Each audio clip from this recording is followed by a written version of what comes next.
गोकुलनन्दन गोविन्द गोविन्द हरि गोविन्द गोकुलनन्दन गोविन्द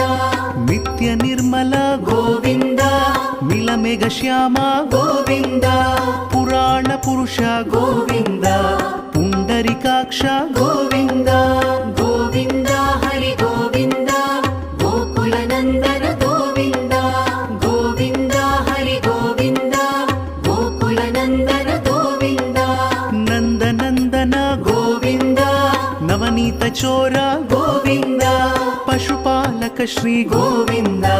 पाप विमोचन गोविन्द